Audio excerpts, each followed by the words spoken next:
दोन अकाउंट आहेत, financial account second आणि स्टॅटिस्टिक अँड मॅथमॅटिक्स सेकंड. दोघांचाही प्रश्नपत्रिकेचं स्वरूप जे आहे ते 80 मार्काचा पेपर आहे आणि 20 मार्काचं प्रॅक्टिकल आहे. त्या 80 मार्कामध्ये परत तुम्हाला 20 मार्काचं ऑब्जेक्टिव्ह आणि 60 मार्कासाठी तुम्हाला प्रॉब्लेम्स पडणार आहेत. 15 मार्काला एक प्रॉब्लेम, 15 चौक किती झाले 60, म्हणजे 4 प्रॉब्लेम तुम्हाला अकाउंट मध्ये पण सोडवायचे आणि स्टॅट मध्ये. मग आपण सुरुवात केली ते स्टॅटिस्टिक आणि मॅथमॅटिक्स मध्ये, त्यातला कोरिलेशन हा टॉपिक आपण घेतला आणि तो टॉपिक अतिशय सोपा होता. त्यामध्ये एक्स आणि वाय दिलेलं होतं, त्यानुसार टेबल तयार करून फक्त एकच सूत्राचा वापर करून आपण तो प्रॉब्लेम सोडवला. त्याचे सर्व प्रॉब्लेम ऍपवर उपलब्ध आहेत, ते तुम्ही बघू शकता. आता आपण स्टॅट मधला फर्स्ट टॉपिक झाल्यानंतर आता आपण अकाउंट मधला फर्स्ट टॉपिक घेऊ. तो म्हणजे कुठला? Not profit concern. किती मार्काला आहे? 15 मार्क.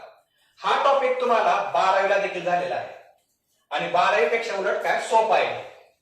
आता नॉट प्रॉफिट कन्सर्न आपण सुरुवात करू. जगभरामध्ये दोन स्वरूपाचे व्यवसाय आहेत. एक आहे ट्रेडिंग कन्सर्न आणि दुसरा नॉन ट्रेडिंग कन्सर्न.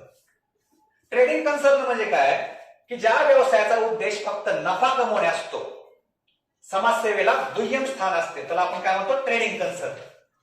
या ट्रेडिंग कन्सर्न मध्ये पार्टनरशिप, बँक, वेगवेगळ्या कंपन्या आणि व्यवसाय, समाजात असलेले व्यवसाय, यांचा उद्देश काय? फक्त नफा कमवणे. समाजसेवेला आमच्याकडे दुय्यम स्थान आहे, त्यालाच आपण कसलं कन्सर्न म्हणतो? Trading concern. पण त्या उलट जगभरामध्ये अशा काही संस्था आहेत, आता व्यवसाय म्हणायचं नाही, काय म्हणायचं? संस्था. अशा काही संस्था आहेत, त्या संस्थेचा उद्देश जो आहे तो नफा कमवणे नाही, तर काय करणे? समाजसेवा. प्रथम उद्देश काय? समाजसेवा करणे, हा त्यांचा प्रमुख उद्देश आहे. मग ह्या संस्थेमध्ये कोणकोणत्या संस्था येतात? School, college, hospital, sport club, cultural club, मंदिर, मस्जिद.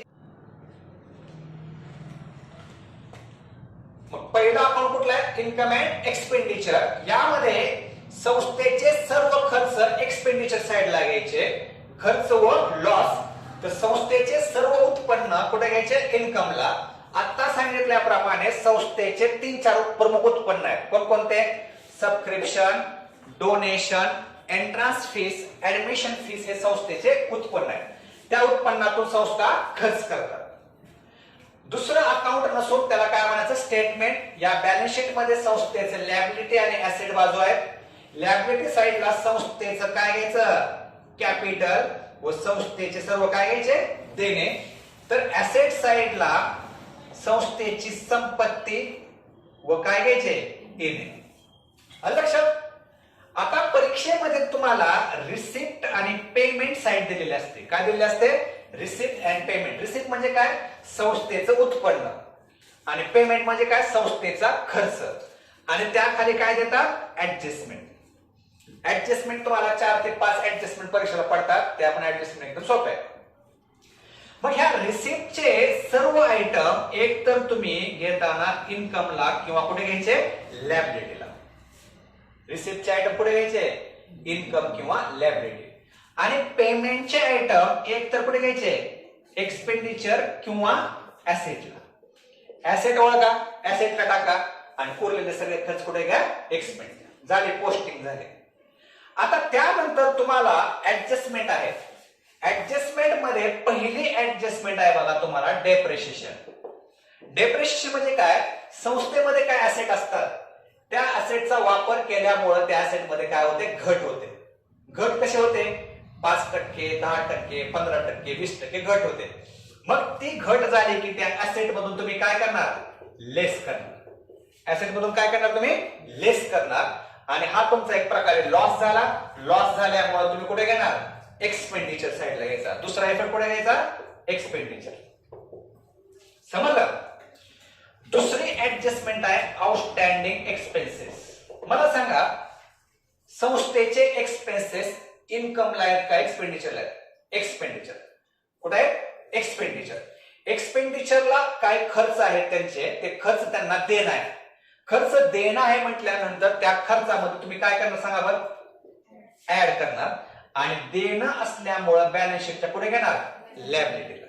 आपल्या फायनल अकाउंट टाइपच आहे. ओके. तिसरी ऍडजस्टमेंट आहे प्रीपेड किंवा ऍडव्हान्स. संस्थेनं काही खर्च आगाऊ स्वरूपात केले. मग आगाऊ स्वरूपात केल्यामुळे संस्थेला ते भविष्यात रक्कम येणं असते. येणं असल्यामुळे पुढे घेणार सांगा बरं ऍसेटला. आणि तो खर्च संस्थेला वापस मिळाला म्हणून खर्चामधून तुम्ही काय करणार लेस करणार. पहिला इफेक्ट संबंधित खर्चातून काय करायचं लेस आणि दुसरा इफेक्ट बॅलन्स शीटच्या पुढे घ्यायचा ऍसेट. आता सगळ्यात मुख्य उत्पन्न कुठला माहिती आहे का वर्गणी. वर्गणी म्हणजे काय सबस्क्रिप्शन. आता बघा की आपण कुठलाही सण उत्सव जर आपल्याला साजरा करायचा असेल एखादी जयंती एखादा गणपतीचा उत्सव वगैरे साजरा करायचा असेल तर आपण काय करतो वर्गणी मागतो. वर्गणी म्हणजे काय सबस्क्रिप्शन. हे संस्थेचं मुख्य उत्पन्न आहे. मग सबस्क्रिप्शन तुम्ही मला सांगा उत्पन्न म्हटल्यानंतर इन्कमला घेणार का एक्सपेंडिचर घेणार इन्कम साठी. मग त्या सबस्क्रिप्शन मध्ये जर काही रक्कम सबस्क्रिप्शनची येणं असेल सबस्क्रिप्शनची रक्कम येणं असेल तर काय म्हणतो आपण आउटस्टँडिंग सबस्क्रिप्शन. तर येणं असल्यामुळे आपलं उत्पन्न आणखीन वाढणार आहे. त्यामुळे सबस्क्रिप्शन मध्ये तुम्ही काय करणार ऍड आणि येणं असल्यामुळे बॅलन्स शीटच्या पुढे घेणार ऍसेटला. आलं लक्षात आउटस्टँडिंग सबस्क्रिप्शन. हे एक ऍडजस्टमेंट फार महत्वाचं आहे.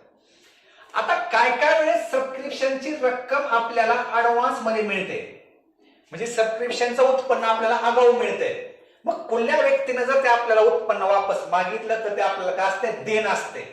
मग देणं असल्यामुळं आपण पुढे घेणार इफेक्ट सांगा लायबिलिटीला घेणार आणि ते उत्पन्न जर आपण देऊन टाकलं तर आपलं सबस्क्रिप्शन रक्कम काय होणार आहे कमी होणार आहे. त्यामुळे सबस्क्रिप्शन मधून काय करणार तुम्ही लेस करणार. ओके. म्हणजे ह्या ऍडजस्टमेंट टेक्निकने सोडवायच्या.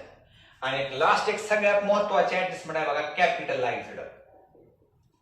आता संस्था काय करते संस्थेकडे जे काय उत्पन्न आलेलं असते कोणकोणतं उत्पन्न आहे बघा subscription donation entrance fees admission fees असते बघा. हे इन्कम मधली काही रक्कम संस्था काय करते कॅपिटल फंडाला ट्रान्सफर करते. काय काय ट्रान्सफर करू शकते कंपनी म्हणण्यापेक्षा संस्था काय काय ट्रान्सफर करते कॅपिटलला admission fees donation entrance fees transfer करून टाकते. मग ट्रान्सफर करून टाकते म्हटल्यानंतर तुमच्या इन्कम साइडचं डोनेशन एंट्रन्स फीस कमी होणार का वाढणार कमी होणार. त्यामुळं त्या संबंधित उत्पन्नातून तुम्ही काय करणार लेस करणार. मग ते काय काय वेळेस ट्रान्सफर कॅपिटलाइज करत असताना 50% ट्रान्सफर करते काय काय वेळेस 100% ट्रान्सफर करत असते. मग ही रक्कम आता कुठे ट्रान्सफर झाल्या कॅपिटल फंडामध्ये. त्यामुळे आपलं कॅपिटल काय होणार आहे वाढणार आहे. त्यामुळे दुसरा इफेक्ट कॅपिटल मध्ये काय करायचं ऍड करायचं. कॅपिटल मध्ये काय करायचं ऍड करायचं. फिनिश. समजा ऍडजस्टमेंट. आणि आणखीन एक ऍडजस्टमेंट असू शकते बघा stock of stationery stock of drug. आता ड्रग्स ही कुणाच्या रिलेटेड आहे सांगा हॉस्पिटलच्या रिलेटेड आहे. स्टेशनरी कुणाच्या रिलेटेड आहे स्कूल असेल कॉलेज असेल. मग ही स्टेशनरी ड्रग संस्थेचा काय आहे खर्च आहे. काय खर्च आहे. पण वर्षाच्या शेवटी काही स्टेशनरी शिल्लक राहिले औषध शिल्लक राहिले औषध ड्रग शिल्लक राहिले म्हणजे एक प्रकारे काय असते आपले ऍसेट असते. त्यामुळे बॅलन्स शीटच्या पुढे घेणार ऍसेटला. पण तत्पूर्वी बॅलन्स शीटच्या ऍसेटला घेण्यापूर्वी तो खर्च आपला कमी झाला ना. त्यामुळे त्या ड्रग्स मधून किंवा स्टेशनरी मधून काय करायचं लेस करायचं आणि बॅलन्स शीटच्या पुढे घ्यायचं ऍसेट. झालं. ह्या 7 ते 8 ऍडजस्टमेंट आहेत. ह्या 7 ते 8 ऍडजस्टमेंट पैकी तुम्हाला परीक्षेला 4 ते 5 ऍडजस्टमेंट पडणार. मग सर्व प्रॉब्लेम झाल्यानंतर तुम्ही एक एक अकाउंट क्लोज करणार.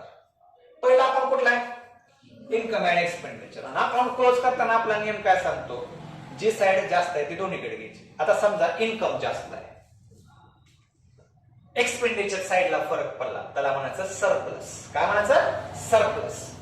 पण त्या उलट एक्सपेंडिचर साइड जास्त आहे म्हणजे खर्च जास्त आहे आणि उत्पन्न कमी आहे त्याला काय म्हणायचं डिफिसिट. डिफिसिट म्हणजे काय पैसा कमी पडला कमतरता. मग आलेलं सरप्लस कॅपिटल फंडामध्ये काय करायचं ऍड. तर आलेले डिफिसिट कॅपिटल फंडातून काय करायचे लेस करायचे आणि शेवटी कॅपिटल आउटरला घ्या आणि शेवटी बॅलन्स टॅली करा. 15 पैकी 15 मार्क.